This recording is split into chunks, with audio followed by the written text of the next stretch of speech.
C'est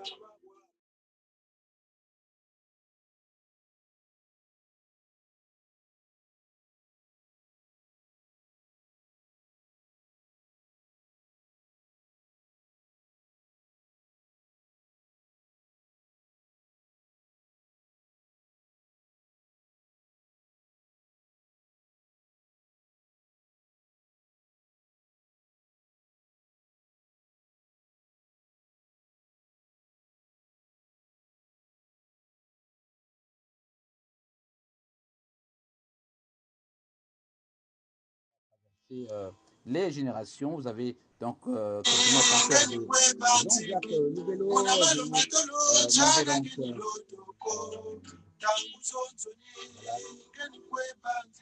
en direct de la radio de la communauté. Vous écoutez Congo Live sur www.com. L'invité de ce journal de la communauté, bien sûr, vous avez donc Wabaluku, voilà, Adrien Wabaluku, qui est le président de la Convention des démocrates indépendants, voilà, en sigle CDI. Alors, bonsoir, monsieur Wabaluku. Bonsoir, monsieur Jean-Lewis, je suis à vous. Voilà, vous avez donc sur ce gros plan, monsieur Wabaluku, président, je le rappelle, de la Convention des démocrates indépendants, CDI. Alors, vous savez que monsieur Wabaluku est également économiste et c'est à ce titre que nous l'invitons à ce journal de la communauté.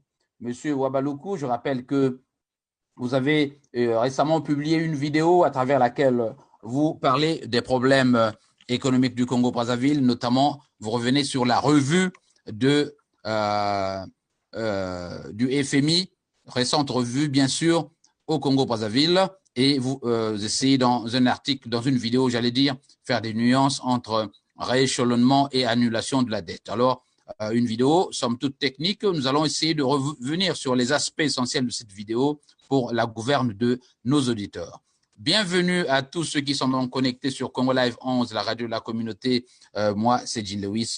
Merci à ceux qui sont connectés également sur Facebook et à ceux qui sont connectés sur notre site www.congolive11.com.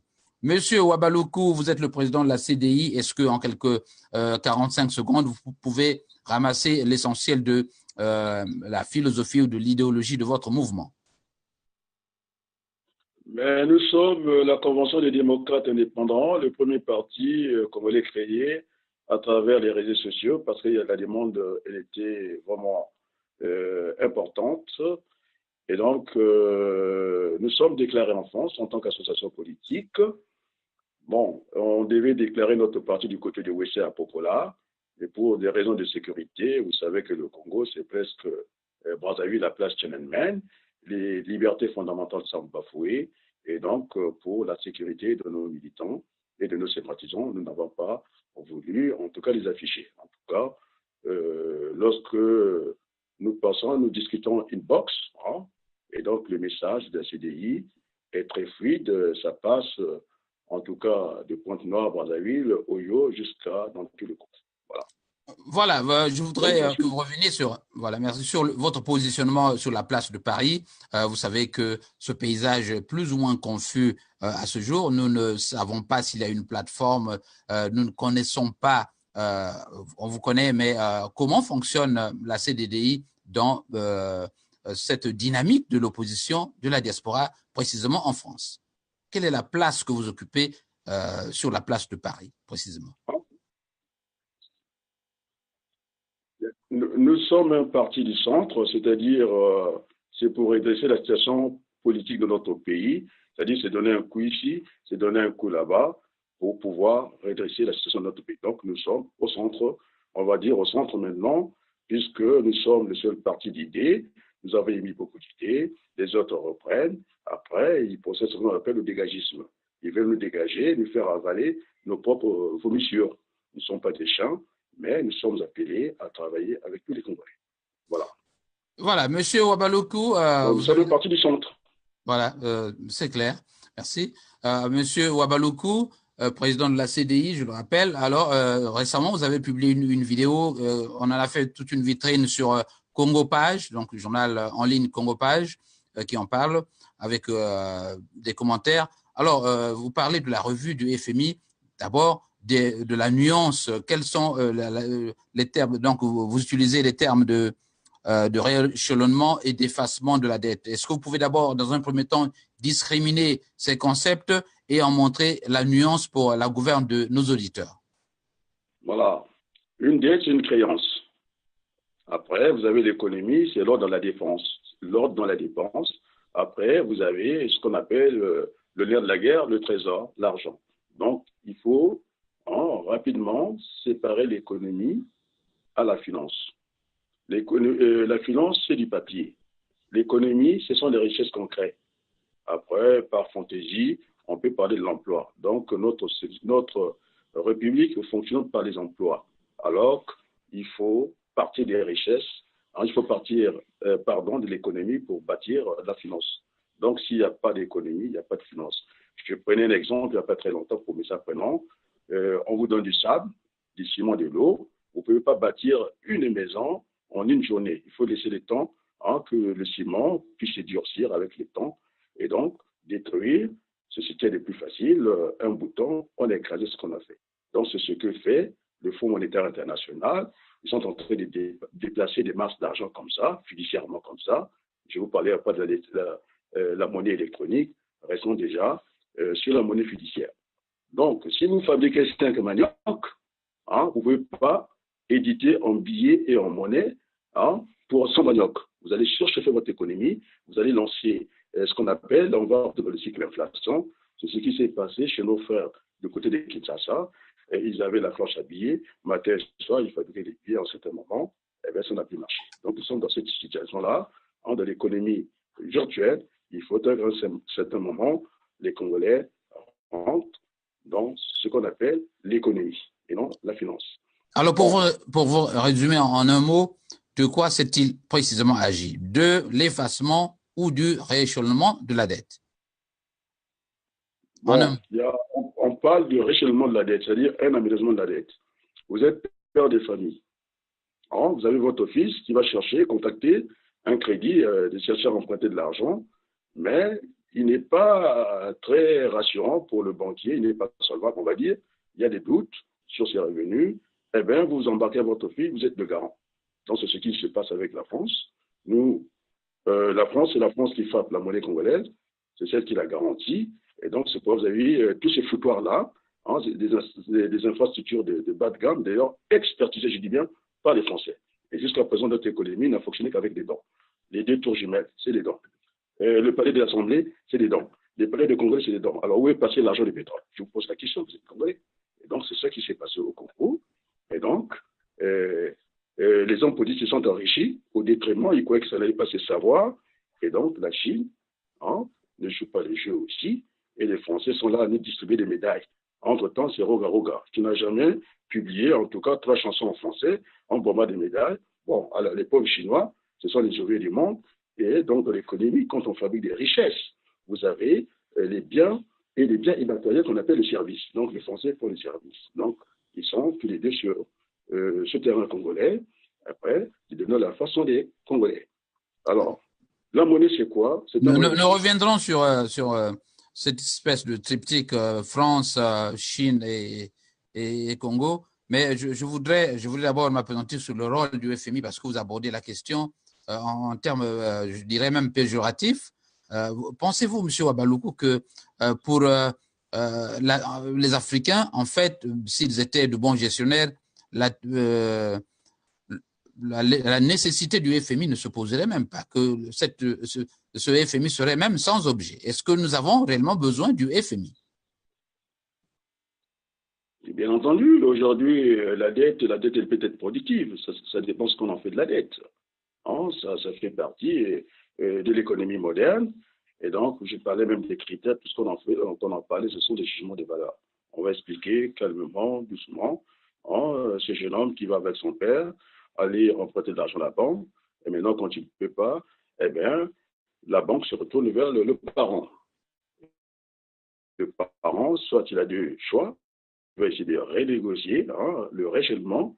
La dette qui était sur 3 ans, on va essayer de l'étaler sur 10 ans pour avoir un peu de l'oxygène. Ou il y a l'autre possibilité, le papa, s'il a l'argent, il peut racheter la dette. C'est ce qui s'est passé en France. Il faut qu'on suive le monde. Hein. On est dans le petit village planétaire, tout ceci est aujourd'hui en temps réel. Et c'est dommage, vous avez des économistes français qui ont pris la clé des choses, ils se sont barrés. Maintenant, ils nous proposent des sujets, Malien Wabi, ils nous proposent des sujets, je ne sais pas, la région du Poule. Alors, la région du Poule fait partie du Congo. Donc, ce sont des petits sujets. Hein. Nous sommes là. Donc, moi, je trouve que c'est des bonnes de guerre. La France n'a pas gagné le combat de la dévaluation. C'est là qu'il faut nous avoir. Nous avons fait ce qu'on appelle la politique de l'information, c'est-à-dire la communication. Donc, moi, je suis très à l'aise de cette mission du Fonds monétaire international. Les masques vont tomber parce qu'ils ne sont pas là pour prêter de l'argent. Il y a des banques qui existent à la place du monde. Et donc, comme nous sommes dans le carnet noir, c'est-à-dire au niveau des agences de cotation, et donc le Congo ne pourront plus prêter auprès de ces marchés-là, on se retrouve dans cette institution qui n'est pas traditionnellement une banque, c'est ce que disait Mme Lagarde, et donc ils ont l'argent du monde. Hein, c'est sous forme d'association, là ça ne marche pas, on va essayer, c'est même le fondement, et d'ailleurs qui a évolué du Fonds monétaire international pour prêter de l'argent. Bon, maintenant les critères, ce sont des jugements de valeur. Et au niveau de la fixe centrale, on avait dit que pour les disciplines budgétaires, il ne fallait pas que dans notre budget, hein, que notre dette dépasse 70%. Je vais vous prendre des exemples. Moi, je tiens un commerce. L'autre personne, mon congrès, tient un commerce. Moi, je peux dire que nous vendons la boîte de sardines, je ne sais pas quoi, n'importe quel produit. Je peux fixer ce qu'on appelle une règle comptable. Au bout de 3 mois, si cette marchandise ne quitte pas mon rayon, il faut le déréférencier. C'est-à-dire il faut le déclasser du stock parce qu'il va peser sur votre fiscalité de stock. Et donc, c'est ce qu'on appelle, je ne parle pas du stock dormant. Le stock dormant, il n'est pas mort. C'est-à-dire c'est comme une personne qui n'est pas morte, il vit, et il respire, il a des pensées, il a des rêves. Même à côté, vous avez la reine. Donc, quand on dit des morts, ça s'est d'exister. Donc, cette règle comptable, moi, je fixe à 3 mois. Si la marchandise n'est pas sortie de mes étagères, eh bien, l'autre gestionnaire peut fixer 6 mois. Et donc, cette affaire, vous avez le Japon, fonctionne avec une dette à plus de 200%. Donc, ce sont des jugements de valeur. Soutenabilité de la dette, c'est faux. Ce sont des règles comptables. On fixe. Et donc, le Congo s'est retrouvé dépassé les 70% qui étaient fixés dans la zone de l'Afrique centrale, à tricher. Donc, ça soit à cacher la dette. Alors, cette institution qui a la gouvernance de l'argent du monde, qui n'est pas une institution bancaire traditionnelle, qui a imposé des critères, il fallait ce qu'on appelait la bonne gouvernance, c'est-à-dire pas de l'argent sale dans l'économie, parce qu'il s'agit de l'argent du monde, de tout le monde. Alors, ces gens-là, moi, maintenant, je l'appelle, ce sont pas des technocrates, ce sont des fondamentalistes, et d'un coup, ils ont basculé, ce sont des extrémistes. Ils n'ont aucune légitimité parce qu'on ne sait pas comment on devient fonctionnaire international. Vous avez un peuple qui est écrasé, non l'assistance à pétrole danger, à la face du monde. Et puis d'un coup, on balaye d'un revers de main, c'est-à-dire cette rigueur, on rentre dans le laxisme. Ils ont appelé ça fake, c'est-à-dire facilité, laxisme.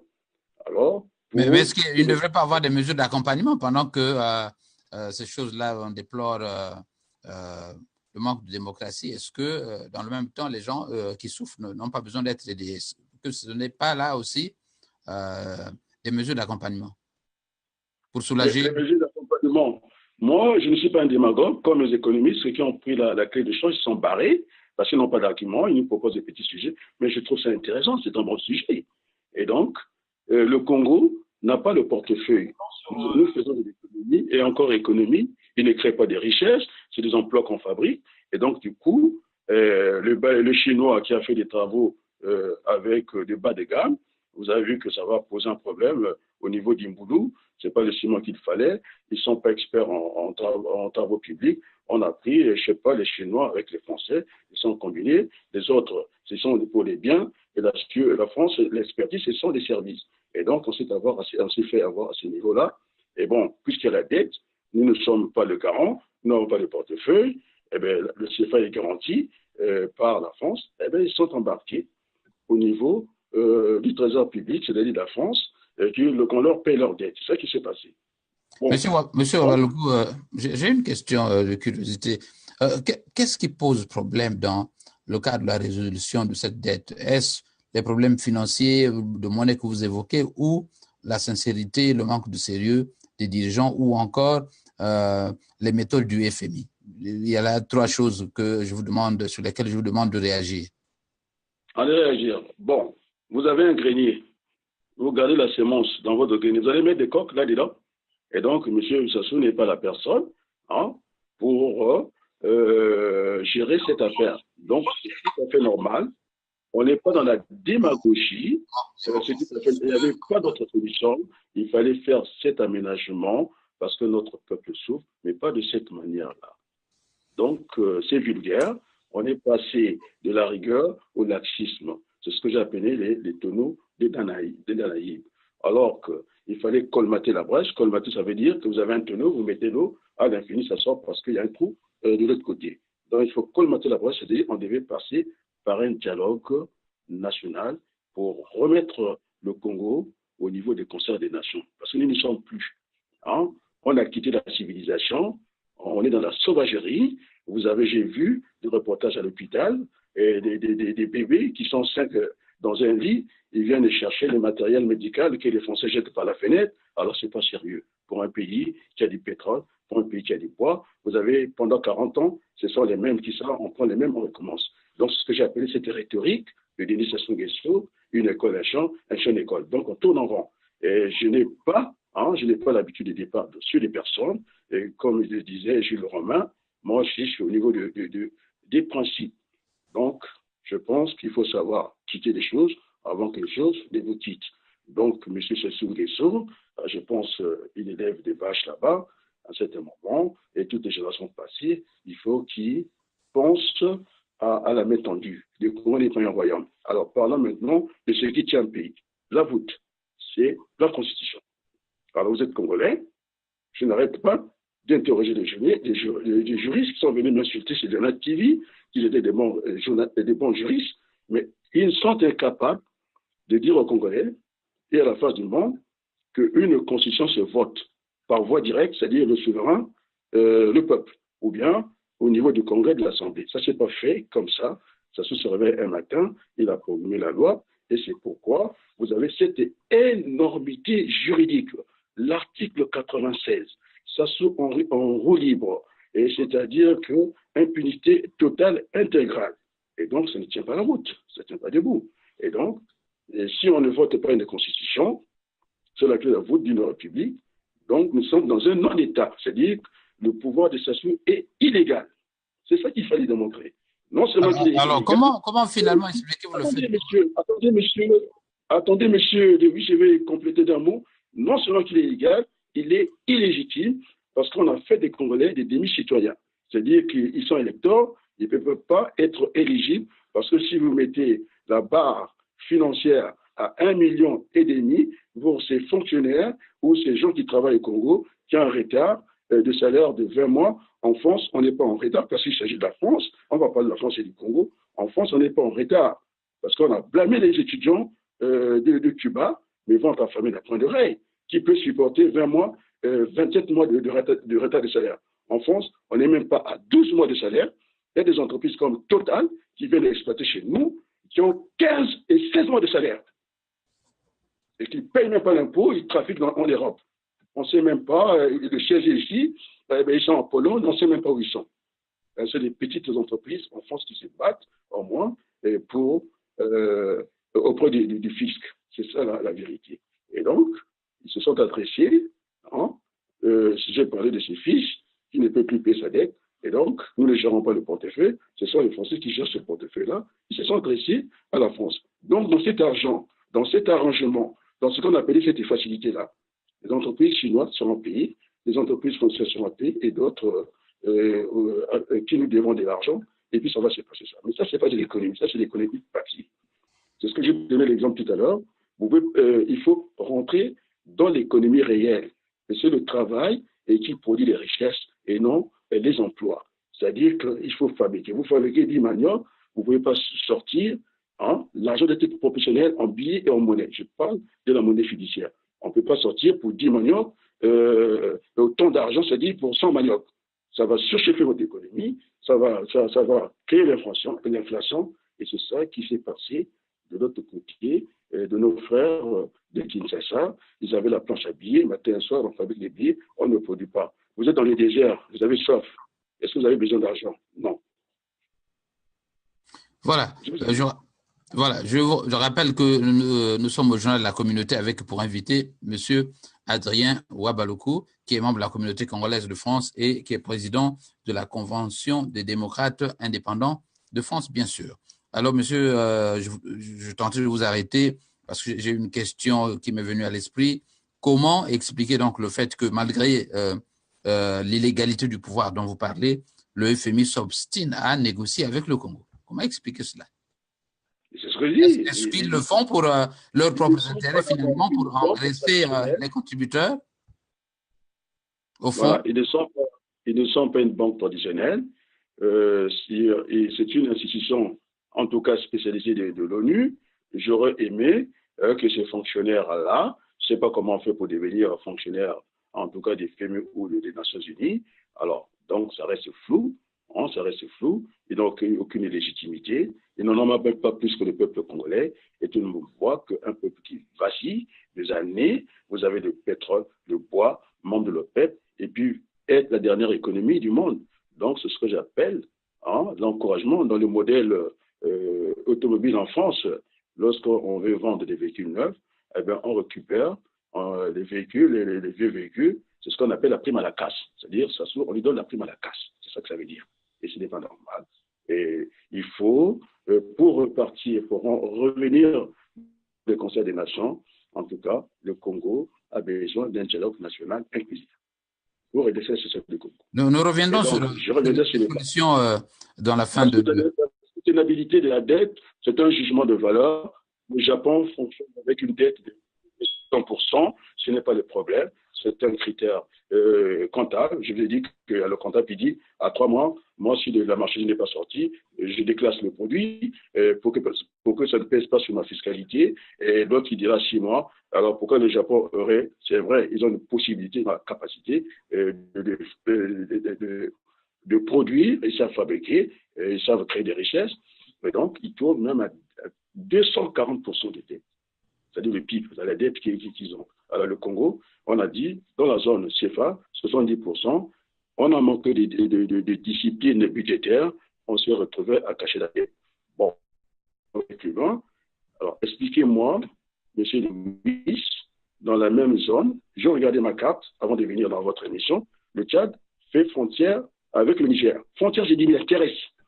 En vous, qu'est-ce qu'on appelle un champ magnétique?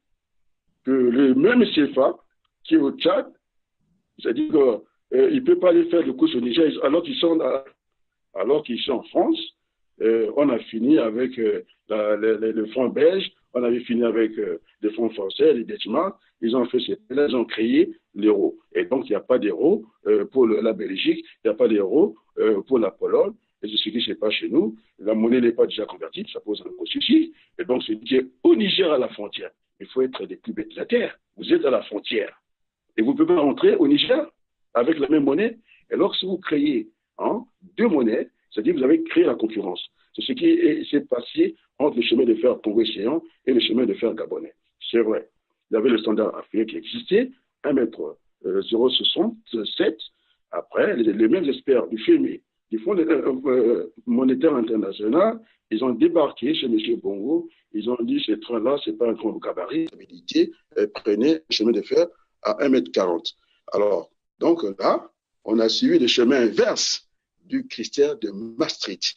Lorsqu'on a créé ce marché européen, on a commencé par l'économie. Le chemin de fer, il fallait les mettre aux mêmes normes que ceux des Français, que le train parte du Portugal jusqu'en France et puis dans toute l'Europe. Alors que nous, comme nous n'avons pas plus le même écartement, ça crée ce qu'on appelle une rupture de charge. Ça crée une concurrence. Et donc, cette partie des manganèses qui favorisait quand même le Congo, on avait ce monopole avec cette ligne-là. Alors, ils ont créé la concurrence. Et donc, c'est ça l'économie. connaître les mécanismes, les circuits logistiques, il faut connaître les circuits financiers et puis les circuits économiques. Nous ne les mettrons pas. C'est ça le problème. Voilà, nous Donc, nous ne revenons, sommes pas responsables de la monsieur, situation du Congo. Hein. C'est à la monsieur, France. Hein. D'ailleurs, nous avons eu l'appui de l'Italie qui a dit mais il faut qu'on arrête un peu avec cette sauvagerie, ce colonialisme un peu idiot. Et c'est ça qui fait que nous avons la frontière commune, la Méditerranée. C'est la France qui va faire un peu plus de conneries que nous autres, parce que aussi les Italiens, ils ont aussi des pétroles, le paragip. Je ne sais pas comment ils ont débaptisé leur société, mais c'est trop. Ils ont dit, nos amis français, nos frères, ce que vous faites n'est pas bon. Après, il faut qu'on se partage ces flux migratoires. La mer, vous connaissez, non? La Méditerranée, nous avons la mer commune. Alors, quand on a vu un peu cette tragédie, ils ont levé la voix, et sauf que vous avez des juristes congolais, des économistes congolais qui prennent la clé, hein, ils se barrent dans les champs. Et ce n'est pas normal. On a encore eu l'appui, ce que j'ai dit, ça a été vérifié, sur le gouvernement. Et quelques ministres du gouvernement allemand, ils ont dit, mais votre CFA-là, ça ne va pas. C'est de l'argent, c'est de l'argent qu'on peut utiliser. Parce que l'argent est dans le compte, je ne sais pas numéro combien, au niveau du trésor public. Alors, ça peut favoriser hein, qu'on paye les allocations ici. Vous comprenez ce que je dis? Et ça, ce sont les Allemands qui se sont plaints. Alors, nous avons l'appui de l'Italie, nous avons l'appui de l'Allemagne, vous avez cette élite-là, soit elle est trop formée, c'est un peu la loi du tout rien. Voilà, c'est ça qui se passe. Donc, je n'ai pas, vraiment, je ne m'attaque pas aux personnes. Je pense qu'à un certain moment, hein, il faut aimer son pays et je demande à Denis Sassou Nguesso de remettre la balle au centre. C'est-à-dire passer par le dialogue, le vrai dialogue, pas celui de Tonton Mbéry. On n'en veut pas. C'est du voilà, monsieur Obaluku, on semble un peu aller dans tous les sens. Je voudrais un peu revenir sur l'essentiel très vite en besogne. De notre propos. Vous parlez dans votre vidéo, vous montrez la France comme étant responsable en train de manigancer avec la Chine, donc contribuant au pillage de nos ressources. Alors pourquoi, question de curiosité encore, pourquoi la France, étant responsable de la situation, n'a-t-elle pas décidé de racheter cette dette-là? Pourquoi ne l'a-t-elle pas rachetée? Pourquoi la France a-t-elle laissé faire? Mais justement, la France devait contrôler. Hein, vous êtes parti avec votre fils à la banque, contracter une dette, mais vous devez surveiller la gestion de votre fils. Alors, si vous ne la sauvez pas, est-ce que c'est la banque qui viendra vous dire hein, de faire ce que vous avez à faire? C'est une obligation. Une dette, ça se rembourse. Alors maintenant, si vous gérez très mal votre dette, est-ce que c'est le problème du banquier? Pas du tout. Est-ce que ce n'est pas parce que les Congolais s'en sont remis aux Chinois et que la plus grande part, donc le tiers de cette dette est chinoise? Non, c'est la France qui gagne doublement. C'est-à-dire, si vous observez ce qu'on appelle le circuit logistique, hein, vous avez en amont l'approvision, c'est-à-dire vous avez le producteur, et puis de l'autre côté, vous avez le consommateur. Donc la France est au milieu, c'est le distributeur. Et donc quand il va négocier, en tout cas les produits à l'achat, il négocie. C'est ce qu'on appelle une marge arrière. Après, quand il a fini avec le producteur, eh bien, il faut aller vers le consommateur. Il n'ira pas avec au prix d'achat. Il va ajouter la marge et donc il gagne doublement. De deux côtés, il bouffe. Donc, ce qui fait que la France et la Chine devaient être des concurrents. Ce ne sont pas des concurrents, c'est ce qu'on appelle une entente illicite. Et c'est condamné en France. Dans non, le droit, vous pensez qu'il y a nettement une complicité. La Chine est en connivence. La Chine est en connivence avec la France et ce n'est pas légal, c'est illicite ce qu'ils font. Ce n'est pas réglo. La France devait se battre par des appels d'offres de construire des tours jumelles. C'est ce que ne fait pas la France. Il y a l'autre qui produit ce qu'on appelle les biens matériels et la France s'en occupe ce qu'on appelle les biens immatériels que vous appelez les services. Vous montrez, Adrien. Attendez, je vais aller. C'est une entente illicite. Dès les débats, ils sont d'accord tous les deux. Donc c'est pourquoi les Français, ils doivent expertiser ce qu'ils construisent au Congo. Ils vont expertiser ce que les Chinois nous font de bas de gamme. Et donc, il y a une connivence. Alors, à l'entrée. Adrien, vous montrez cette complicité-là entre les deux. Est-ce à dire que tout ce que nous déplorons, notamment les bâtiments qui s'écroulent, les routes et autres, les Français en sont pour beaucoup. Donc, ils ont également cette responsabilité. Mais ils sont experts, ils sont responsables. L'expertise vient d'eux. Allez-y, je vous écoute. Vient d'eux. Et donc, vous savez, on va parler du français ce soir. Les oiseaux de même plumage, ils font quoi? Ils volent ensemble. Et la France ne se sont pas connus à Brazzaville. Ils sont au Conseil, je dis bien, de sécurité. Ils ne sont pas secrétaire général parce que la paix dans le monde est commandée par les 5 nations. Donc la France et la Chine, ils ont l'habitude de se voir au Conseil de sécurité. Ils ne sont pas connus au Congo, c'est du cinéma. La preuve, ils vont aller chercher le pétrole en Iran, les Chinois et la France. C'est ce qu'on appelle les capitaux croisés. On est dans l'internationalisation du capital. Donc il faut, à un certain moment, il faut un peu, c'est pas se voiler la face de dire les choses, parce que c'est cruel ce qui se passe au Congo. Je suis obligé de dire la vérité. La vérité doit nous affranchir. Et donc, il nous faut, au Congo, imposer un dialogue, de remettre le Congo sur les bons rails. C'est pourquoi j'ai dit que nous ne sommes pas totalement responsables. La France est responsable. C'est elle qui est au Congo, c'est elle qui a le portefeuille. Et alors, quand il y a des dérapages, et dans cet allongement de la dette, mais les entreprises françaises seront payées, les entreprises françaises et d'autres seront payées. Mais cette dette, ce n'est même pas une annulation de la dette. C'est-à-dire la Chine a pris 30% de notre dette. C'est ça qu'ils ont rallongé pour que, semble-t-il, la dette devienne soutenable.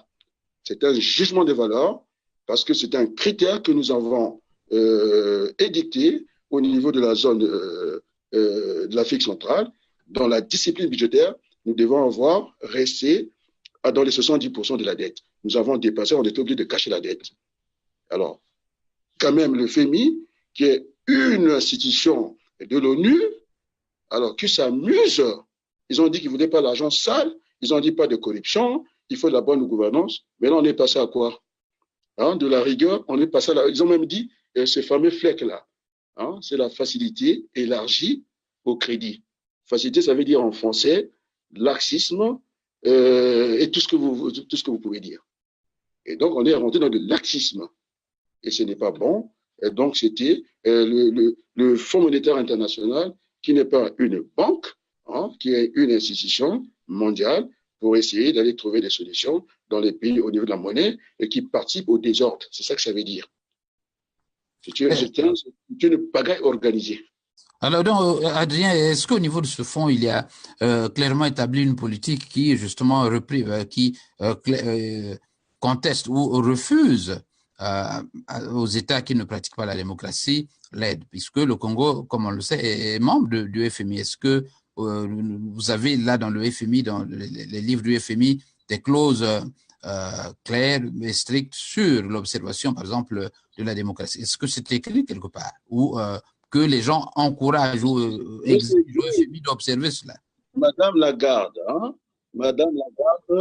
n'a pas arrêté de faire le chantage parce que le FMI, c'est la main cachée de la France. Il faut connaître le fonctionnement. Ils se sont partagés. C'est vrai que l'actionnaire majoritaire, c'est les États-Unis, mais n'empêche qu'ils se sont partagés le gâteau. La Banque mondiale, c'est une affaire américaine. Le Fonds monétaire international, ça ne date pas de juste, c'est une affaire française. Ça a commencé avec Condoncius, qui est français, qui nous a fait la dévaluation à Abidjan, à ciel ouvert comme ça, parce que c'était un contentieux entre Balladur et Chirac. Ça ne justifiait pas la dévaluation parce que déjà, on ne produit pas assez, on est venu, on a coupé comme ça. Ça s'est passé comme ça. Donc, après Condoncius, vous avez Strauss-Kahn, qui n'est pas un gangster gentil. On l'a vu aux États-Unis, avec les menottes. Vous avez vu, il n'est pas gentil, il n'est pas sympa. Après, vous avez maintenant Madame Lagarde, qui nous a fait tous les cinémas, qui est dans une affaire, comment on appelle ça, avec Bernard Tapie. Donc, je les ai appelés, ils n'ont pas la légitimité, ils n'en ont même pas plus que les Congolais.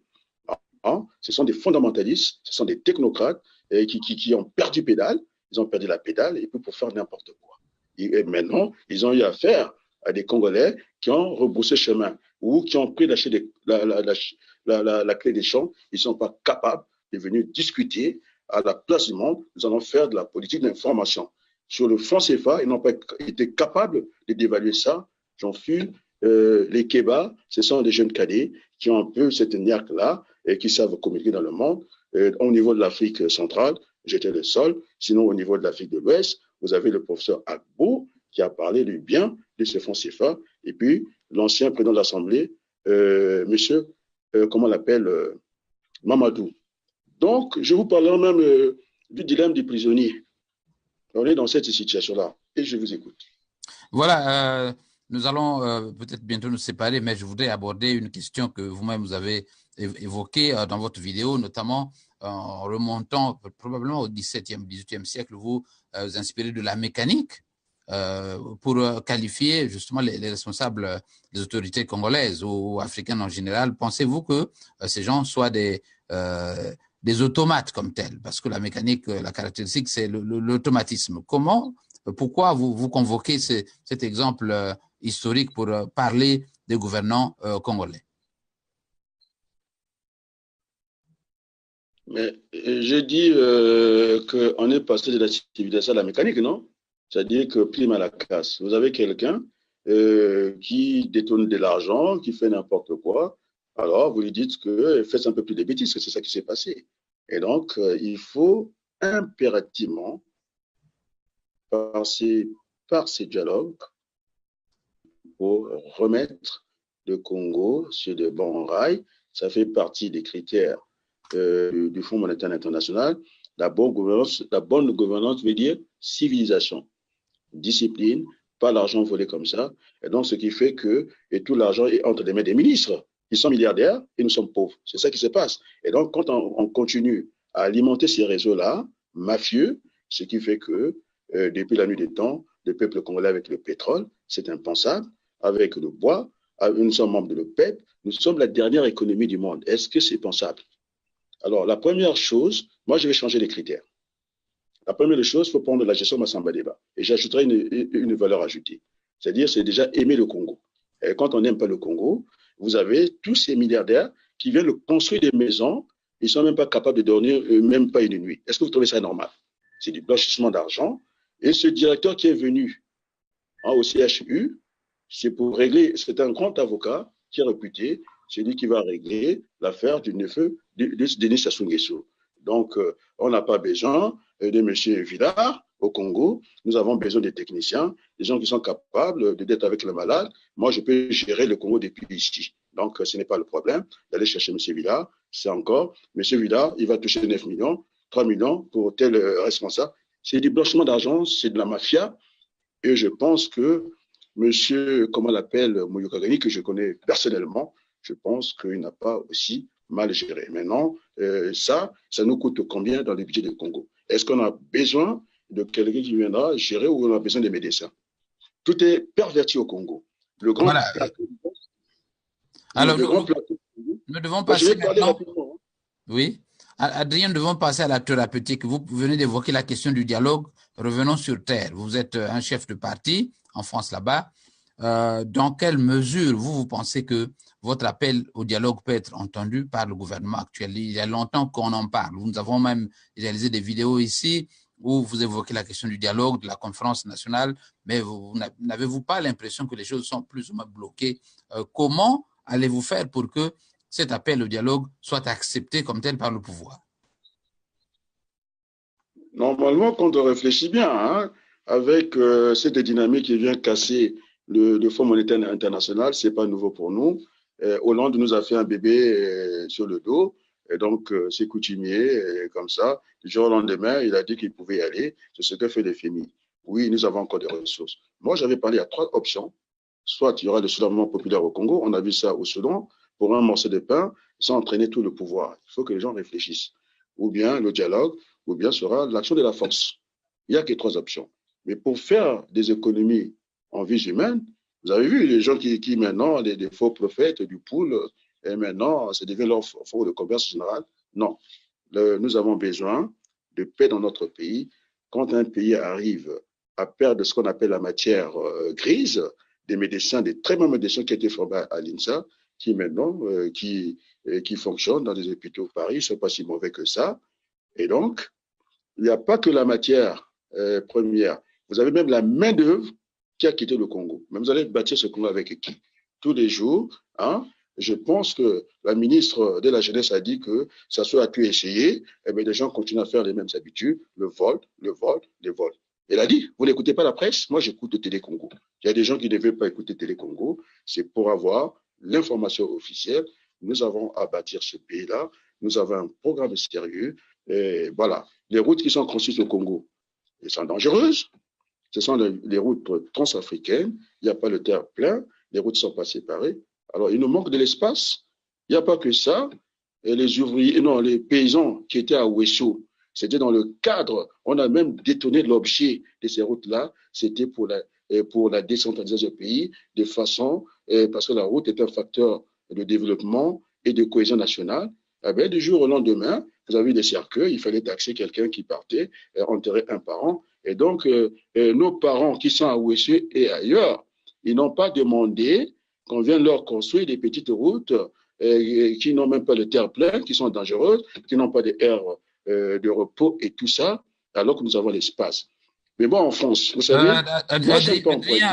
Adrien, tout attendez, attendez, monsieur. Allez-y. Alors, ce que je disais, moi, en France, on a le choix. On a toujours le choix dans notre vie. Est-ce que nous voulons être esclaves? Eh bien, vous êtes esclaves. Donc, l'autre situation, c'est aux Congolais de prendre leur destin en main.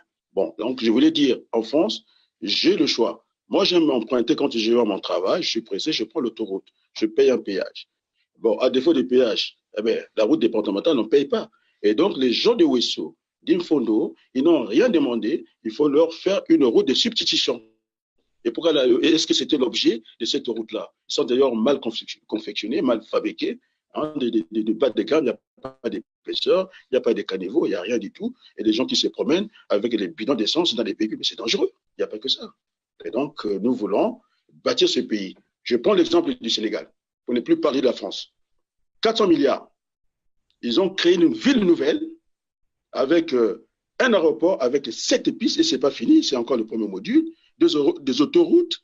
Et au Congo, on prend un vieux aéroport de Maya qu'on va réhabiliter avec une piste, et ça a coûté 100 milliards, alors qu'aller voir l'aéroport de Dakar, 400 milliards, on a tout. Alors, vous voulez qu'on fasse quoi? Qu'on continue comme ça? La pente est négative, quel que soit en mathématiques, le coefficient directeur et le coefficient directeur, s'il est négatif, eh bien, ça serait la même chose. Pour parler de changement de repère. Donc, le FMI fait un changement de repère. Et donc, Sassou ne va pas changer, puisque ces ministres l'ont dit, et Bongaté, toujours meilleur. Et pour finir avec vous, parce que j'attends d'autres questions, même les Bantous ont éduqué le Parti congolais du travail. Ils n'ont pas capté ce message.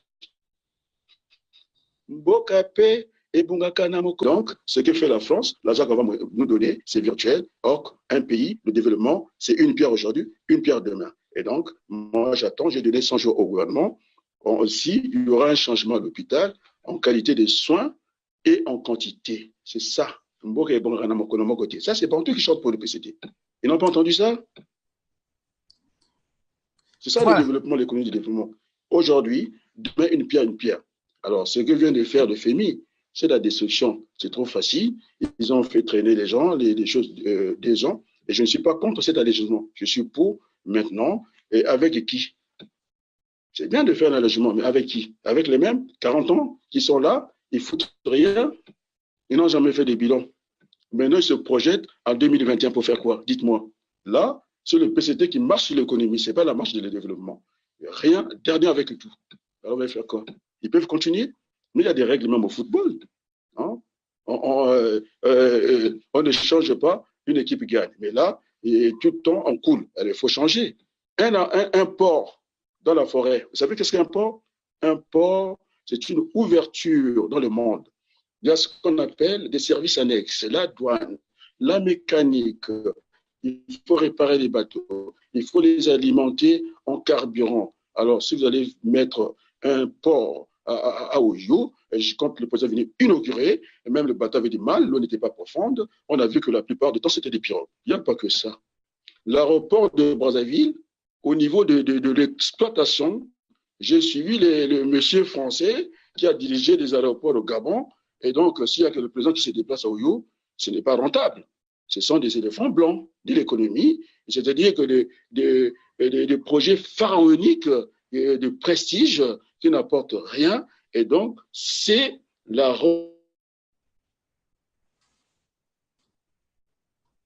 Alors, nous avons quelques problèmes de ligne avec la France. Je rappelle que nous avons sur cette antenne Monsieur Ouabaloku, qui est le président de la CDI, et nous parlons aujourd'hui de la question du FMI, de la récente revue du FMI à Brazzaville. Alors, Monsieur Ouabaloku, vous avez une coupure. Est-ce que vous m'entendez? Je vous entends 5 sur 7. Voilà, donc voilà, il est revenu, notre invité, sur cet écran. Alors, nous allons bientôt nous séparer, mais je voudrais, je vous concède tout ce que vous venez de dire, Monsieur Ouabaloku. Les problèmes que vous êtes en train de ressasser sont des problèmes connus de tout le monde. Nous passerons des heures entières à ressasser, à en parler, mais le mal est, il faut rechercher justement les causes de tout ce que Lewis, c'est pour cette pas raison les problèmes connus. voilà, c'est pour cette raison que je voudrais, nous nous attaquons à la thérapeutique, c'est-à-dire comment, ma question était de savoir comment la diaspora, notamment le président de la CDI, est en train de se débrouiller en France là-bas pour faire que une dynamique se fasse.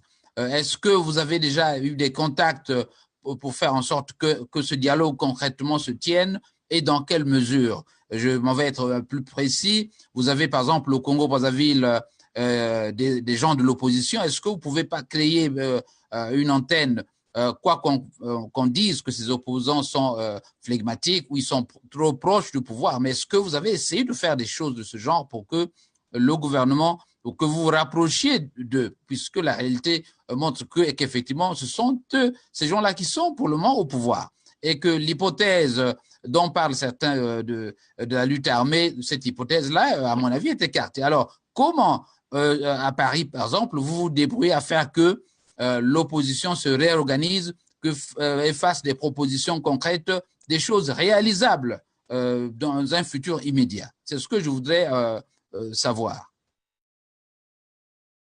J'ai pris mon téléphone aujourd'hui, j'ai appelé un aîné, le ministre Ouabari. Je lui ai demandé, allô, monsieur le ministre, est-ce que vous m'entendez? Oui, je vous entends. Donc, il existe. Donc, c'est dommage que cette émission du FMI, elle est réelle. Maintenant, ça nous évoquait les hostilités. Maintenant, c'est à nous de nous battre au niveau de la communication. Je l'ai appelé le ministre Ouabari. Est-ce que vous m'écoutez? J'ai appelé encore un collègue. Et donc, c'est ces démagogues-là qui veulent nous faire croire, qui veulent nous poser un problème de philosophie de l'existence, de l'existentialisme, qui commence à tout nier. J'ai demandé au ministre, est-ce que vous m'entendez? Est-ce que j'ai besoin de vous toucher? Nous ne sommes pas des Saint Thomas. C'est pas, on n'a pas, c'est une émission réelle, c'est la faute aux Congolais, nous avons laissé trop traîner des choses, tout le monde veut être président et du Congo, et ça ce n'est pas bon. Nous avons des égos démesurés. Et donc, j'ai pris mon téléphone, j'ai appelé le ministre Ouabari. Il m'écoute, et je suis accompagné. Donc, j'ai toujours l'habitude. Alors, je vais vous parler, puisque vous parlez, il faudrait qu'on soit ensemble. Je l'avais dit à M. Boukadia, nous ne sommes pas ses élèves, il veut être notre chef, il a une grande table tout seul, avec un petit français à côté, et après les docteurs, ceux qui ont fait des doctorats, non, ce qu'on appelle table ronde. J'ai cette expérience de Laurent Fabius, parce que nous avons eu à travailler avec Laurent Fabius, avec l'un de ses meilleurs conseillers, M. Henri Weber. Il nous disait toujours, dans son bureau, c'était l'innovation. Le ministre était retiré dans un coin, dans une tour de Babel, mais lorsque M. ministre, M. Laurent Fabius, qui m'a fait déçu, et quand il était à la primature, il était avec ses ministres, ce qu'on appelle table ronde, c'est ce que les Congolais ne savent pas faire. Tout le monde veut être chef, et course à l'échalote, et pas plus que ce soir. Mon jeune cadet, comment tu l'appelles, Benazo, qui est venu soutenir un certain monsieur, Nzonza Nature au Bristol. Il ne peut pas me laisser donner des leçons. S'il veut parler de poule, je parlais de Mme Adelaïde, je parlais du sénateur Kia Kinkala, je parlais d'André Mankenda, qui est parent de Massamba Deba. Alors, j'ai fait un projet, une vie tout coulou, j'ai donné des noms. Alors, s'il veut parler de poule, il faut mieux qu'il se taise. Voilà. Donc, j'ai pris le contact. Il faut que nous allions vers une assemblée générale. La première réunion, on définit une ligne politique. C'est comme ça que j'avais écarté Mpouélé avant. Mais non, ça se dit maintenant. Je l'avais écarté quand on fixe une ligne politique. Et dès que vous avez franchi la ligne politique, Vous êtes écarté. C'est comme ça que j'avais écarté. Il s'est réveillé le matin, tu es qui? Et attends, il y a une ligne politique, vous êtes au centre, vous n'êtes pas à l'extrême. Si vous êtes à l'extrême, vous quittez le navire. C'est ce que j'avais fait. Vous comprenez? Donc, la première réunion, cette Assemblée générale, c'est pour fixer les lignes politiques.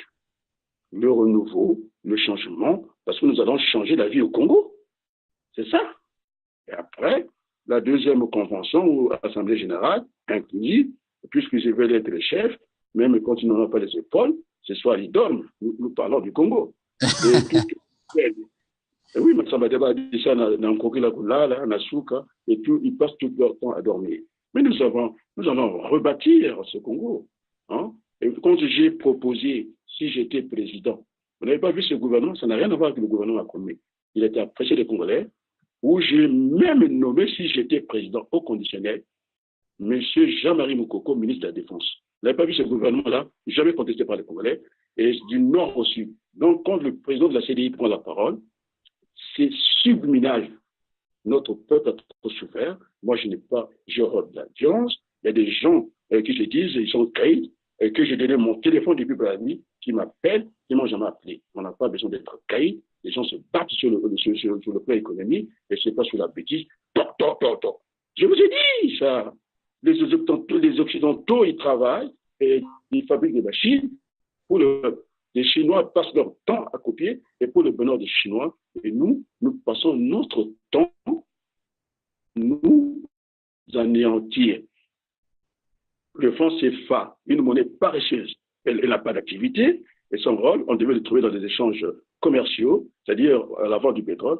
Ça se fait en dollars, nous importons les véhicules en euros. Or, la différence en euros, eh bien, ce différentiel, il ne rentre pas chez nous. C'est une monnaie qui loge pour les allocations, je ne sais pas de qui. Nous-mêmes, on n'en profite pas. Elle devait être arrimée, c'est-à-dire indexée. Vous comprenez? Alors, vous avez une édite congolaise qui dit, eh bien, si vous enlevez le CFA, comment on va faire? Des docteurs qui vous disent, si on enlève le CFA, comment on va faire? Mais dans le Maghreb, est-ce qu'il y a le CFA? Si on enlève le CFA, on met la coopération. On met pas la coopération. Le dinar est plus faible que l'autre, que le CFA. Alors, sans des théories erronées, nous sommes aujourd'hui à la place du monde, et tout se fait en temps réel. Il faut venir d'une manière décomplexée de discuter avec l'élite française. Moi, je n'écris pas les cigognes. Je ne sais pas que je dis la vérité crue, comme ça, pour que notre petit peuple qui souffre, on n'a pas besoin, et maintenant on fait de la pédagogie. Mais Adrien, le CFA par lui-même... Adrien, le CFA par lui-même n'explique pas tous les problèmes du pays. Vous avez en Afrique de l'Ouest, excusez-moi, en Afrique de l'Ouest, par exemple, des pays qui s'en sortent un peu mieux, non? Mais ils sont anglophones. Vous n'avez pas compris que le CFA... Vous avez des pays comme la Côte d'Ivoire, c'est un pays francophone. Le CFA ne le fait pas, monsieur Lewis, le CFA ne le fait pas. C'est une monnaie guerrière. Elle sert à acheter des armes pour faire la casse. La preuve, nous avons eu des colonisateurs en Afrique. Vous parlez de l'Afrique anglophone fonctionne, mais il n'y a pas de base militaire. C'est ce que vous laissez soutenir les petites dames, hein, que je connais, j'essaie d'étaler les noms. Et pourquoi il y a des bases, les Anglais n'ont pas des bases là-bas. Ils ont été sur des colonisateurs, non? C'est pas vrai? Le CFA n'est pas converti. À notre époque, quand on allait avec le CFA, on allait à la Banque de France, on pouvait changer le CFA. Mais c'est fabriqué ici. Hein, c'est leur propre monnaie, les Français ne connaissent même pas leur monnaie. Vous avez vu un jeune Congolais qui est allé partout pour faire connaître le CFA et échanger. Il n'a pas pu. Il n'a pas pu. Et donc, le CFA sert à acheter des armes. Hein, elle ne sert à rien. Eh bien, prenez les gens qui sont dans le pool, ceux qui veulent ici dans le pool. Ils ont fait comment? Vous n'avez pas le CFA. Donc, nous n'avons même plus confiance au CFA parce que la monnaie, c'est le compagnon du citoyen tous les jours. Ici, si vous n'avez pas la monnaie, vous ne pouvez pas faire pipi ici en France. Il faut rentrer dans un petit machin. Donc, c'est ça qui se passe. Hein. Un chef ne peut pas prendre toute la masse d'âge entre ses jambes après. Donc, il nous faut des capitaines dans le commerce, il nous faut des capitaines dans l'industrie. Ce n'est pas avec les emplois qu'on crée des richesses, c'est avec le travail. C'est des usines. Donc, tout ça, j'avais proposé au FMI. Il voulait l'équilibre, la discipline. J'ai dit oui, votre courbe. Hein, j'ai pris Wilson. Wilson a géré cette contradiction comment? Si tous les jours vous faites des approvisionnements, ça a un coût. Il dit allez, on va prendre un camion entier. Donc, vous avez deux courbes qui font comme ça. et aller chercher ce point d'équilibre. Donc, le FMI, il voulait qu'on fasse la rigueur, un ajustement structurel qui est contraire au développement. Le développement, c'est faire pousser l'herbe, et donc, c'est des courbes qui allaient se croiser. J'avais demandé à l'un des mathématiciens de la diaspora, M. Maurice Douzala, d'expliquer cet équilibre macroéconomique. Et d'ailleurs, on ne parle pas en termes de quantité, on parle en termes de valeur. C'est-à-dire, au Gabon, si c'est un apprenant, c'est un enseignant qui enseigne 50 élèves. Et nous, au Congo, c'est un enseignant qui a 100 élèves. Vous voyez? Et donc, on peut encore créer des emplois. Donc, ce qui compte, c'est l'enveloppe. On raisonne en termes de masse monétaire, de valeur. On ne raisonne pas en chiffres. Il n'y a pas assez de fonctionnaires. Et d'ailleurs, quand vous prenez le système français, c'est l'unique au monde. On travaille très moins. Et c'est le pays le plus productiviste du monde. La rentabilité, vous l'avez. Et donc, il y avait trop de fonctionnaires. Les Anglais n'en ont pas. Donc, c'est un système, c'est un choix en économie. Et donc, nous n'avons pas assez de fonctionnaires. Ceux qui seront là, ah ben, on va les déployer. Maintenant, quant à l'armée, à l'armée, vous croyez qu'en temps de paix, ils vont rester des bras croisés comme ça, le matin, boire le riz, à midi, la viande. Il faut qu'ils participent, ce qu'ils ont déjà commencé à faire au boulevard des armées, essayer de faire de ce génie militaire au génie civil. Il faut qu'ils travaillent. J'ai vu le pont qu'ils ont construit du côté de l'école militaire. C'était pour faire passer comment on appelle ça? Les souris de la maison et les rats du jardin. Un petit pont. François, on vous dit que c'est des génies militaires français, un pont en planche. Vous avez l'eau qui vous arrive au niveau des génies. Ça, c'est un pont. C'est un pont qu'ils ont fabriqué. Mais Kinshasa, c'est le pont entre Kinshasa et Brazzaville. C'est ce que nous attendons. Ce n'est pas des ponts. Il est là, le pied arrive au niveau des genoux. Ils ne savent même pas. Vous savez, monsieur Lewis, le Congo est au-dessus du fleuve Congo. Et le Pays-Bas est comment? En-dessus de la mer. Alors, quand un pays est au-dessus du Congo, du fleuve, et que vous avez l'eau partout, on ne sait pas faire un caniveau, on ne sait pas faire des ponts, on ne sait pas faire un bassin de rétention. Moi, dans ma ville ici, une petite route, on a fait un bassin de rétention. Alors, tout ça, nous avons besoin de se remettre à une conférence nationale nouvelle, je ne sais pas comment, pour remettre le Congo sur la bonne voie. Voilà, avant-dernière question, avant de nous séparer, je rappelle à tous les auditeurs qui nous écoutent que nous sommes au Journal de la Communauté avec pour invité Monsieur Adrien Ouabaloukou. Il est exactement 18h19 à Chicago. Alors, et 23h19 en France. Monsieur Ouabaloukou, avant dernière question, êtes-vous ouvert à entrer ou à proposer des noms à une équipe gouvernementale d'union nationale? Est-ce que vous pourrez, dans le cadre de l'apaisement, est-ce que si on vous propose d'envoyer des noms à Brazzaville pour que vos partisans fassent partie d'une équipe gouvernementale, l'accepterez-vous? J'ai fait un ballon d'essai. Vous savez, j'ai fait un ballon d'essai. Si il n'y avait même pas de Premier ministre parce que j'ai toujours cette idée de table ronde. C'est presque un régime présidentiel. Je ne sais pas si c'est présidentiel. Et dans ce gouvernement, on a vu mon frère à l'économie, parce que c'est un garçon rigoureux. Et beaucoup d'économistes m'ont appelé, non, je voulais l'économie, mais pourquoi faire? Mais l'économie, ce n'est pas la finance, parce que c'est un garçon rigoureux, parce que je le connais, c'est pour travailler. Là, j'ai des économistes qui m'ont appelé rien que pour ce poste-là, et là, je les ai eus. Je les ai eus, ils croyaient que l'économie, c'était la finance, pas du tout. On avait mis ça à l'écart. Vous avez vu ce gouvernement qui a circulé avec un Jean-Marie Moukoko à la défense si j'étais président. Je ne le suis pas. C'était pour penser à Moukoko, parce que ce qu'il endure, et ce n'est pas normal, lorsque vous êtes candidat à une élection présidentielle, vous avez été validé par l'instance juridique, le Conseil constitutionnel, on ne lui laisse même pas le temps, soit de savourer sa défaite ou pas, et directement on lui met des bracelets. Vous croyez que ça doit fonctionner comme ça? Vous allez Banama Mamoko. Grand Dengues, au Petit Caillou, maintenant, Pessa Maboko, Na Bamisusu. Le monde va très vite. Les présidents sont jeunes. Moi, je ne suis pas pour le sang au Congo. Vous le savez, je suis un démocrate pur sucre. Je ne parle que du dialogue. Et je vous assure, le message du président de la CDI, ça passe. Maintenant, j'avais dit Pointe-Noire, Brazzaville, Oyo.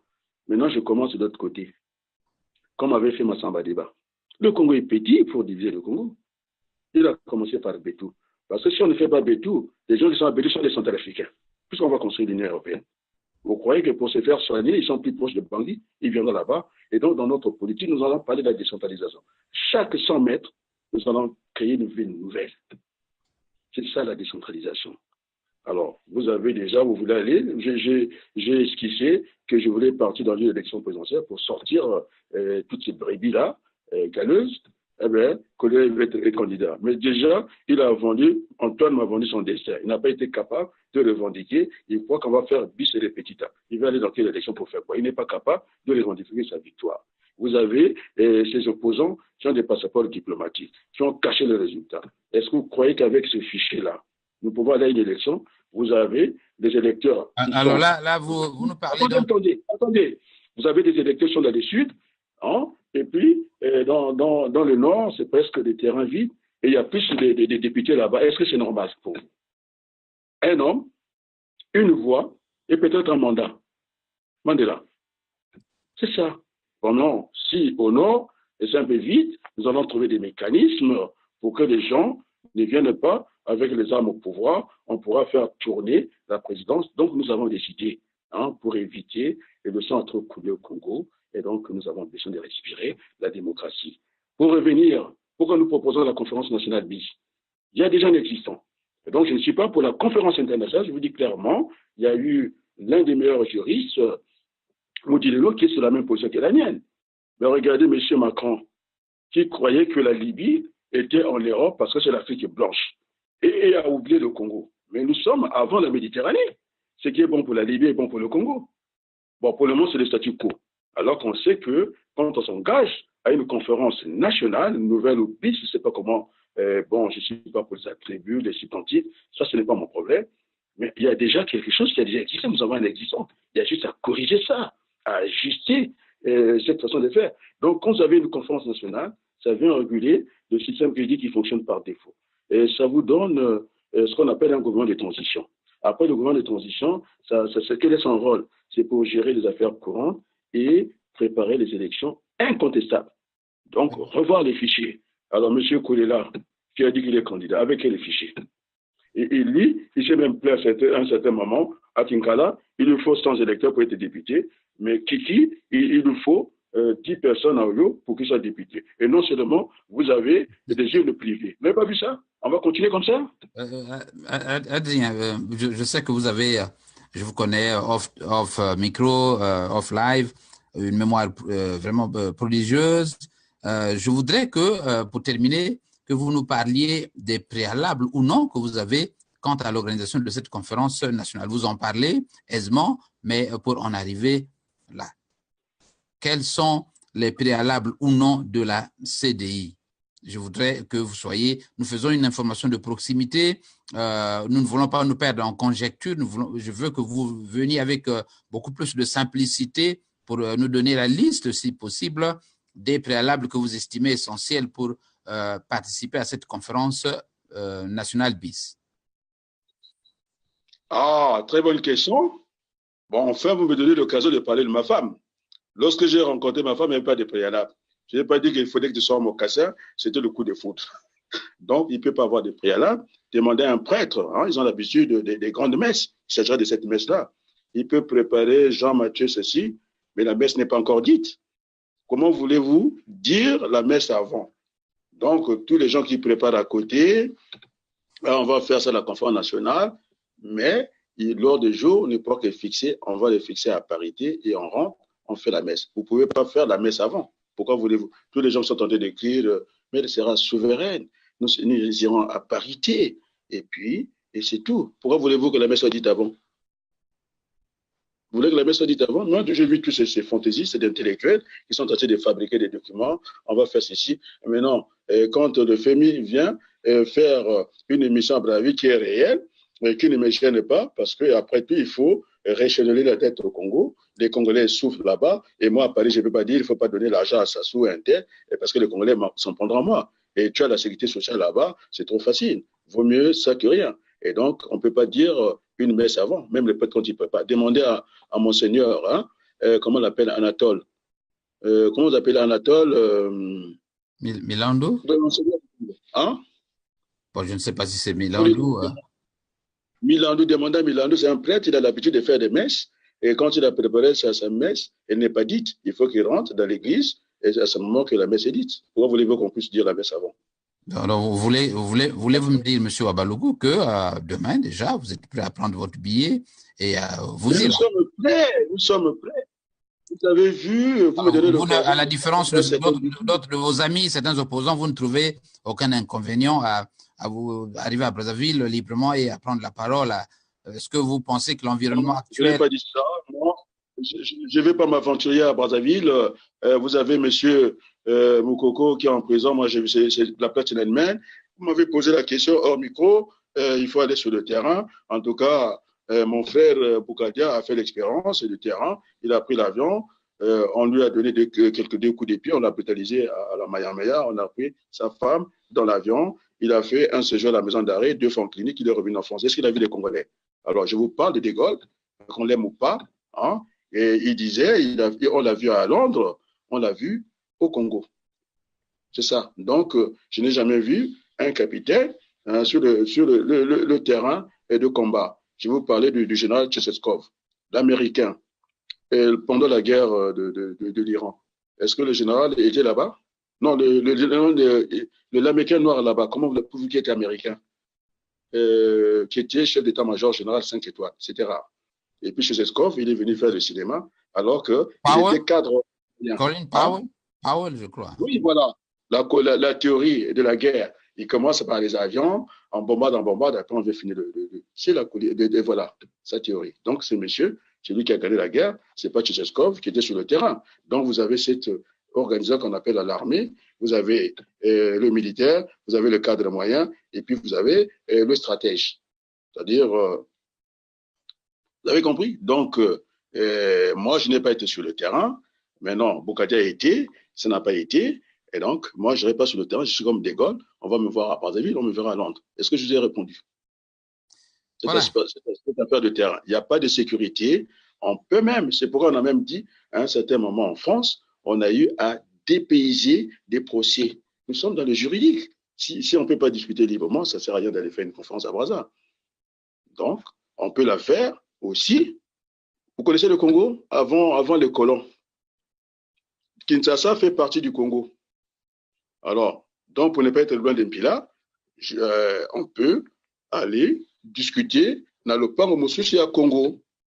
On a chanté ça et Bala Congo, tout le monde a chanté le Congo, les deux Congos, et donc on peut sortir sur des sentiers battus. On n'est pas loin d'Empila, on est à Kinshasa, mais sauf qu'il y a un précédent avec des disparus du but. Donc moi je ne peux pas aller comme ça. Et Voilà. d'ailleurs, Paris. Alors est-ce que vous vous sentez en France là-bas en sécurité? Je sais que vous êtes un opposant et on parle de plus en plus. Oh là là là là. On parle de plus en plus des opposants inquiétés. Je suis entier. Vous ressentez la même crainte? Je suis Non, je n'ai pas peur. Je n'ai pas peur, je vous dis tranquillement. Hein? C'est vous l'assassin et c'est à moi d'avoir peur. Moi, je ne suis pas assassin. Je n'ai jamais tué personne ici.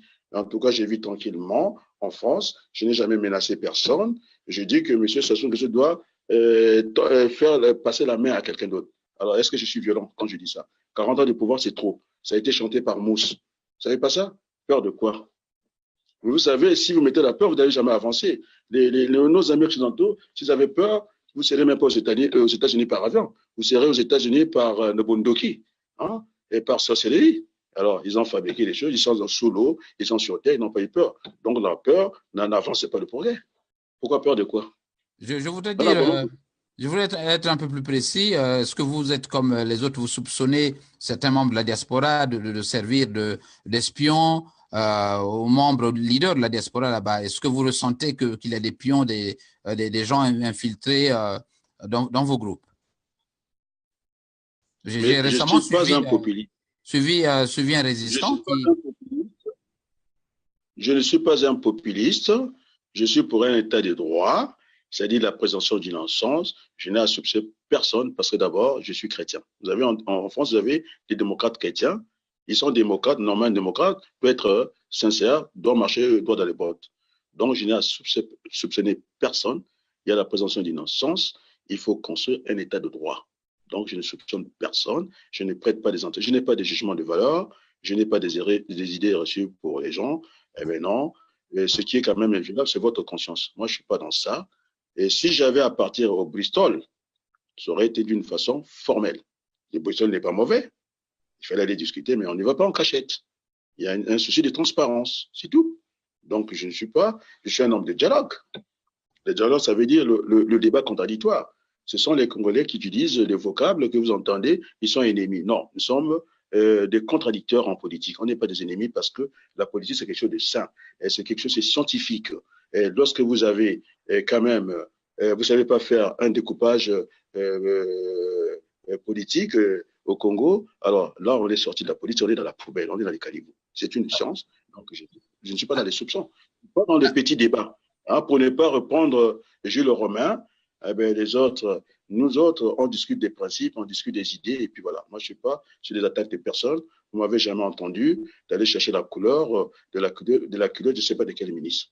Même quand on a attaqué Dougaga, j'ai dit, attends, non, il y a des matières fécales, je suis allé à Congo-Édouard, et j'étais dans la direction du vent, c'est-à-dire le dos. Hein, c'est comme on a dit, les Français ont dit que Macron, il a le dos au vent. Maintenant, il aura le vent en face. Et quand je suis rentré à Gangue-Édouard, j'étais dans le sens du vent. Et quand j'ai dit il fallait sortir des matières fécales, donc c'est pas du gaga. Alors je ne suis pas dans ces conneries-là. Une dernière intuition, Adrien. Vous n'avez pas réagi sur le gouvernement Moudilou. Est-ce que vous croyez que cette initiative est sérieuse? Est-ce qu'elle vous interpelle comme telle? Quel est votre parti s'est-il réuni pour en parler? Mais la preuve, j'ai débauché des ministres chez Moudilou. Vous savez pas ça? J'ai pris des ministres chez Moudilou.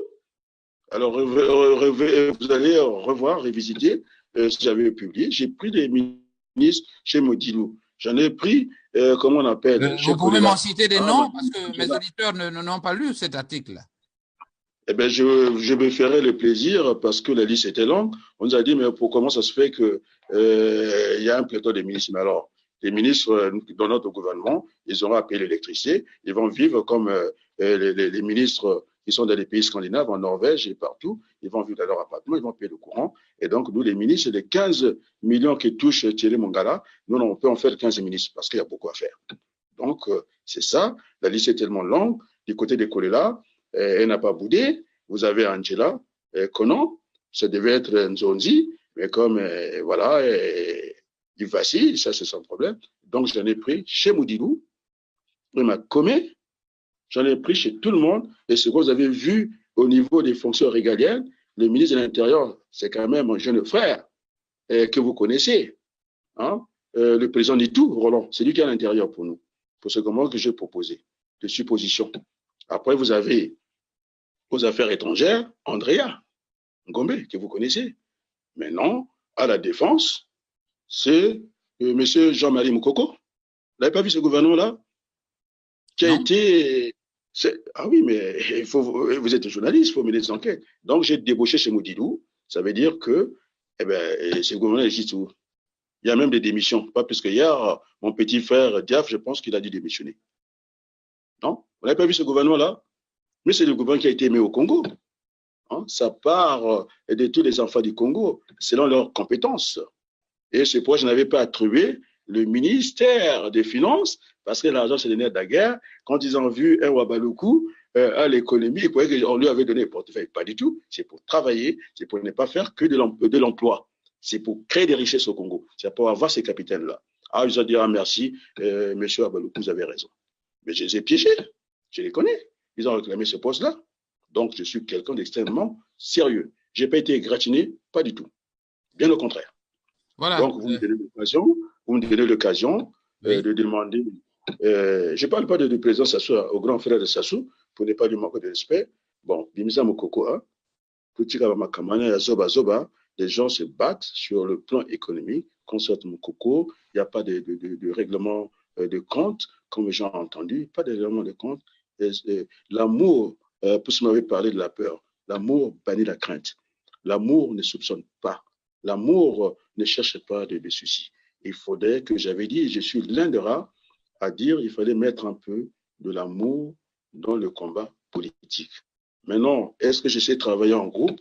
eh bien, j'ai tout un passé qui plaît dans ce sens-là, hein, de l'armée du Salé, Kimbangis. J'ai tout ce parcours-là jusqu'au parti radical de gauche. Je ne suis pas un solitaire, mais je sais jouer des solos. J'aime aussi jouer en solo. Et donc, nous devons nous mettre autour d'une table pour changer, je dis bien, la vie au Congo. Les intérêts de la France, il n'y a pas que Sassou Nguesso qui sait les garantir. Nous avons un peuple qui souffre. Ils ont des matières premières à aller chercher. OK, eh bien, on trouvera ce point d'équilibre. Et si ça ne va pas, nous allons parler de peuple à peuple. Si de ceux qui gouvernent ce pays, vous croyez qu'il n'y a pas de la morale dans l'économie? On a vu des petits Indiens dans les chaînes de production. Vous avez des carrefours qui ont dit on va boycotter la production. Donc, il y a bien de la morale dans l'économie. Alors, moi, si c'est pour aider Total et Fina, et qui devait drainer d'autres entreprises au Congo, mais si le pétrole qui est en haute mer, Rochefort, si c'est pour voir les cadavres jonchés au sol, alors il me trouvera sur leur chemin. C'est à eux d'avoir peur. Moi, je n'ai pas peur. Je n'ai tué personne. Je demande ce qui est bon. Moi, je suis un citoyen du monde. Pour moi, c'est la différence. Je défends en même temps la France, je défends le Congo. Parce que j'ai la nationalité française, je défends la France.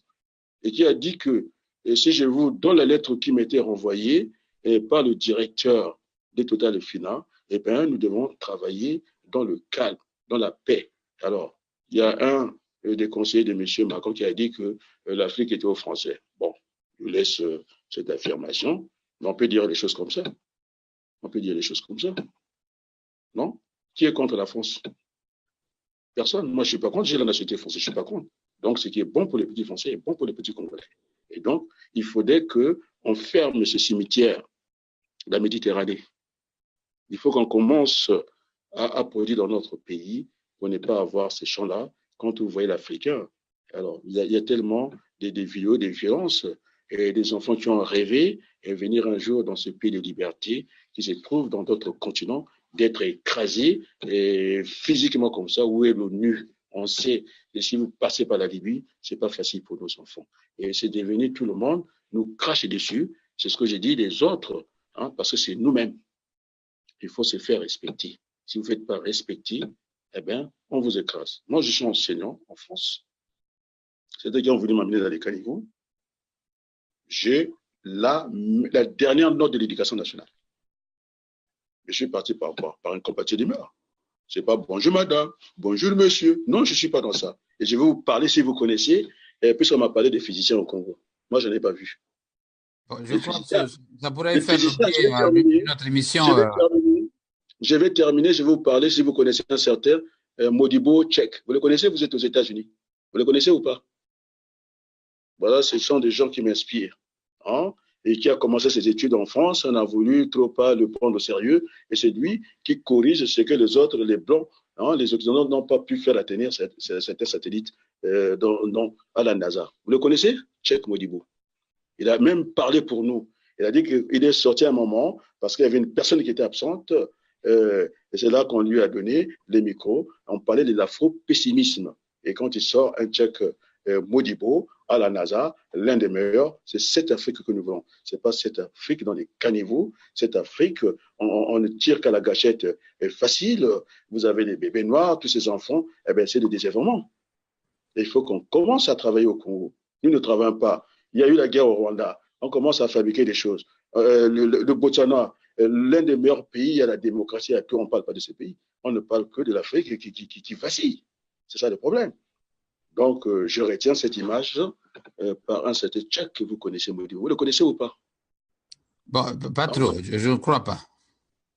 Le physicien de la NASA, il n'y a pas beaucoup de Noirs là-bas. Il est malien. Vous ne connaissez pas? Bon, je ne sais pas non, non, je n'ai aucune idée de lui.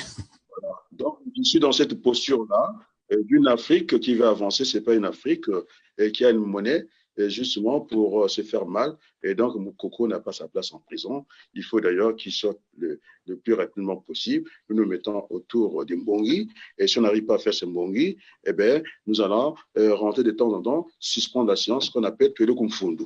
Moi, j'ai ajouté ça.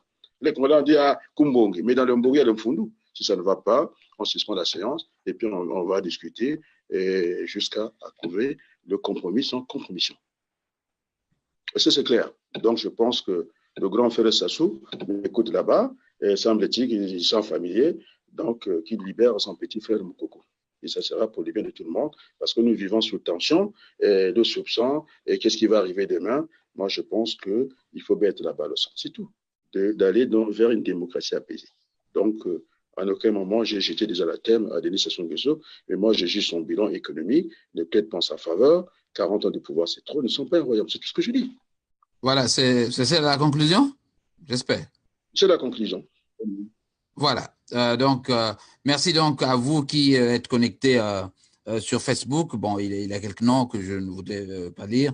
Alors, nous étions donc au journal de la communauté avec, pour inviter, Adrien Ouabaloku, qui est le président de la Convention des démocrates indépendants de France. Et avec Adrien, nous parlions, je peux dire, de la revue du FMI au Congo-Brazzaville, mais aussi de quelques aspects de la vie politique du pays.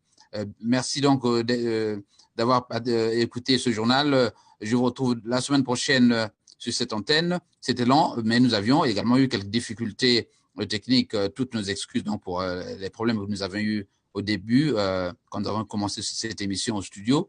J'espère vous retrouver donc sur cette antenne le week-end prochain. Quant à vous, Adrien, votre antenne est la vôtre.